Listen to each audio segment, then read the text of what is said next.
Hello class, आज हम करेंगे next topic that is called consumption function. अब कंजम्पशन फंक्शन क्या होता है? Consumption function is a functional relationship between income and consumption. Income और कंजम्पशन का रिलेशन होता है हमारा consumption function. When income is zero, जब हमारी इनकम ज़ीरो होता है, देयर इज़ मिनिमम कंजम्पशन। हमारी कंजम्पशन जो है वो कभी भी ज़ीरो नहीं होती है। There is always a minimum consumption. जो हमारी बेसिक नीड्स होती हैं हम उसको तो कंज्यूम करते ही हैं, चाहे इनकम हो ना हो, तो मिनिमम कंजम्पशन हमारी ऑलवेज होती ही है। ठीक है जी। तो when income is zero there is a minimum consumption due to which consumption is always positive. Means अब हम मेरी मिनिमम कंजम्पशन तो होएगी, मीन्स कंजम्पशन मेरा हमेशा पॉजिटिव ही रहती है, वो कभी ज़ीरो नहीं होती। And when income increases consumption also increases. अब इनकम अगर इंक्रीज कर रही है तो कंजम्पशन इंक्रीज कर रही है। इनकम डिक्रीज करती है अगर कंजम्पशन डिक्रीज करती है। बट इसका जो प्रोपोर्शन होता है दैट वेरीज, वो डिफ़र कर जाता है। वो किस पर डिपेंड करता है, किस प्रोपोर्शन में इनकम में इंक्रीज़ होने के साथ इंक्रीज़ कर रही है कंजम्पशन और किस प्रोपोर्शन में डिक्रीज़ कर रही है। That depends upon marginal propensity to consume.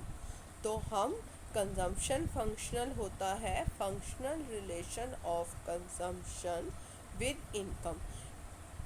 Consumption का इनकम के साथ कैसा रिलेशन है वो किस में पता चलता है? कंजम्पशन फंक्शन में पता चलता है। ठीक है। अब फिर types of consumption function. Propensity to consume, consumption function को हम प्रोपेंसिटी टू कंज्यूम भी कह देते हैं। अब सबसे पहला आता है, दो तरह के होते हैं कंजम्पशन फंक्शन को मेजर हम दो तरह से रिलेशन मेजर कर सकते हैं। एक एवरेज प्रोपेंसिटी टू कंज्यूम से, दूसरा मार्जिनल प्रोपेंसिटी टू कंज्यूम से। राइट। और पहले हम पढ़ेंगे एवरेज प्रोपेंसिटी टू कंज्यूम क्या होती है।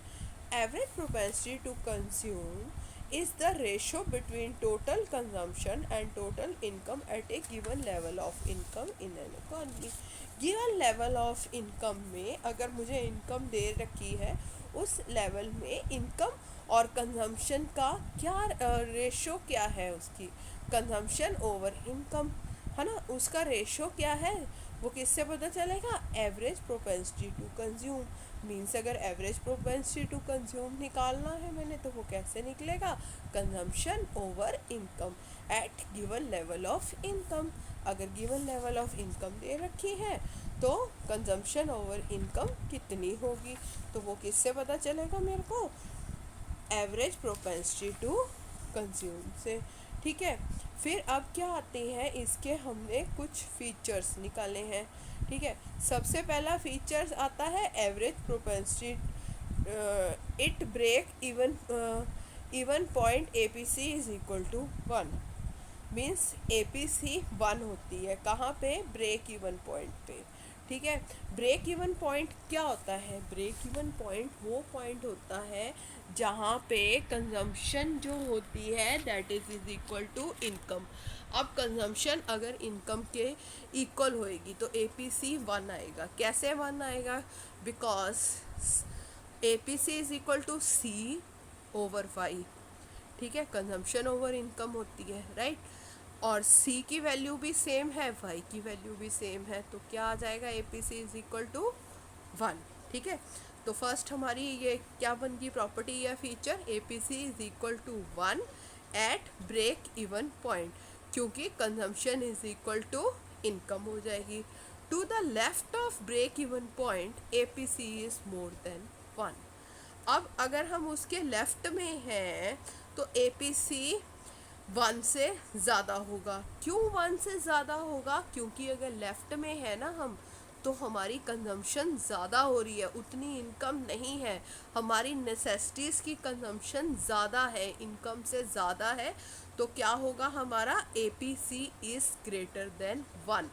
जब हम ब्रेक इवन पॉइंट पे पहुंच गए, इट मीन्स हमारी जितनी कंजम्पशन है उतनी हमारी इनकम है।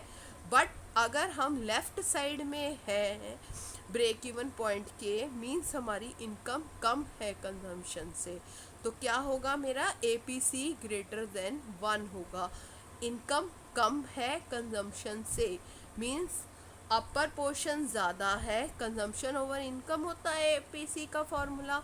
अगर अपर न्यूमिरेटर ज़्यादा है डिनोमिनेटर से, तो वैल्यू क्या आती है, ग्रेटर देन 1 आती है, राइट। फिर अगर हम ब्रेक इवन के राइट हैंड साइड में है तो क्या होगा, APC इज लेस देन 1। अब APC लेस देन 1 क्यों होगा हमारा, क्योंकि राइट साइड में हमारी इनकम इंक्रीज होगी, income is greater than consumption, means denominator is greater than numerator. अब डिनोमिनेटर ज़्यादा है न्यूमिरेटर से, तो क्या होगा, हमारी वैल्यू क्या आएगी, 1 से लेस हो जाएगी, तो APC क्या होगा, लेस देन 1। फिर क्या है, APC fall with increase in income. APC हमारा रिड्यूस होता है, कम होता है इनकम में इंक्रीज आने से। अब क्यों होता है, because proportion of income spend on consumption keeps on falling, means जिस रेट से हम पहले कंज्यूम कर रहे थे, इनकम का जितना प्रोपोर्शन हम स्पेंड कर रहे थे, सपोज अगर 100 रुपीज़ मेरी इनकम है, मैं 50% उसको स्पेंड करती हूँ, ठीक है। बट जब मेरी इनकम 200 रुपीज़ हो गई, तो वो प्रोपोर्शन हो सकता है वो 50% ना रहे, वो 40% हो जाए, तो क्या होएगा, APC फॉल हो जाएगा विद इंक्रीज इन इनकम, क्योंकि हमारा जो प्रोपोर्शन होता है ना, प्रोपोर्शन फॉल कर जाता है हमारा, ठीक है। उतने परसेंट से अब हम स्पेंड नहीं करते, पहले हम 50% अमाउंट हम कंज्यूम कर रहे थे, 50% सेव कर रहे थे, बट अब इनकम इंक्रीज हो रखी है तो हम सेविंग ज़्यादा करेंगे। हो सकता है पहले हम 80% कंज्यूम कर रहे थे, 20% स्पेंड कर रहे कंज्यूम कर रहे थे, 20% सॉरी सेव कर रहे थे। अब इनकम इंक्रीज हुई तो सेविंग इंक्रीज होगी, कंजम्पशन जो है 80% नहीं हुई, 70% पे कंजम्पशन आ गई इनकम की, है ना। तो क्या हो गया मेरा, जो APC fall with increase in income. APC can never be zero, हमने ये चीज़ पढ़ी है कि APC हमेशा पॉजिटिव रहेगा। APC ज़ीरो क्यों नहीं हो सकता, क्योंकि उसके न्यूमिरेटर में क्या है, कंजम्पशन। फॉर्मूला क्या है हमारा, कंजम्पशन ओवर इनकम। तो कंजम्पशन हमारी ज़ीरो नहीं हो सकती, तो APC भी कभी ज़ीरो नहीं हो सकता, क्योंकि numerator can never be zero, ठीक है। तो APC जो है हमारा कभी ज़ीरो नहीं हो सकता। फिर आता है हमारा मार्जिनल प्रोपेंसिटी टू कंज्यूम। और मार्जिनल प्रोपेंसिटी टू कंज्यूम क्या होता है, it is a ratio between change in consumption to change in income. ये रेशो है किसकी, कंजम्पशन में कितनी चेंज हुई इनकम में चेंज आने से। इनकम सपोज करो मेरी डबल हो गई, ठीक है, तो कंजम्पशन कितने प्रोपोर्शन से चेंज हुई, that will depend upon marginal propensity to consume. तो मार्जिनल प्रोपेंसिटी टू कंज्यूम हमें क्या बताता है, change in consumption over change in income. ये हमें किससे पता चलेगा, मार्जिनल प्रोपेंसिटी टू कंज्यूम से। मीन्स अगर इनकम इंक्रीज हुई है 200 से 300 रुपीज़, तो कंजम्पशन मेरी इंक्रीज हुई है 80 रुपीज़ से 140 रुपीज़, ठीक है। तो कैसे निकलेगा हमारा MPC, कैसे आएगा, इनकम मेरी कंजम्पशन कितनी हो गई, 140 होगी, पहले कितनी थी 80, तो कितने की इंक्रीज़ हुई, 60 की इंक्रीज़ हुई। इनकम कितनी थी पहले, 200 रुपीज़ थी, अब कितनी होगी, 300 रुपीज़। इनकम में चेंज कितना आया, 100 रुपीज़ का, कंजम्पशन में चेंज कितना आया, 60 रुपीज़ का। तो मार्जिनल प्रोपेंसिटी टू कंज्यूम कैसे निकला, 60/100, दैट इज़ 0.6। तो MPC मेरी क्या आ गई, 0.6 आ गई। तो 60% की इंक्रीज हुई with increase in income spend on consumption, ठीक है। अगर इनकम इंक्रीज हो रही है तो कंजम्पशन कितनी इंक्रीज हो रही है, 60%, राइट। तो ये मेरा किससे पता चला, मार्जिनल प्रोपेंसिटी टू कंज्यूम से। फिर सेम इसकी भी प्रॉपर्टीज आती हैं हमारी। सबसे पहली है value of MPC range between 0 and 1। अब एमपीसी की वैल्यू जो है वो 0 और 1 के बीच में लाई करती है, ठीक है। 0 भी हो सकती है और 1 भी हो सकती है, ठीक है। इन और इसके बीच में भी लाई करती है। कैसे, अब हम पहले ये समझते हैं।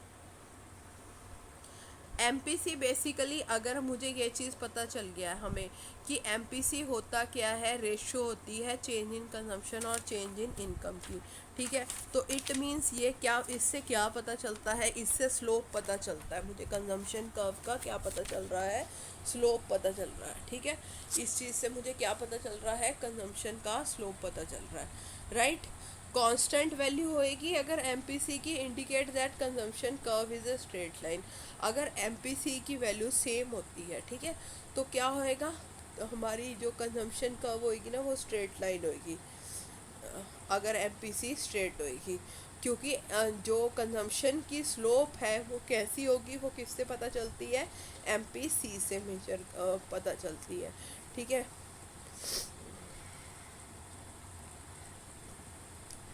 अब फिर सेम, अब इसके बाद ना प्रॉपर्टीज़ आती हैं।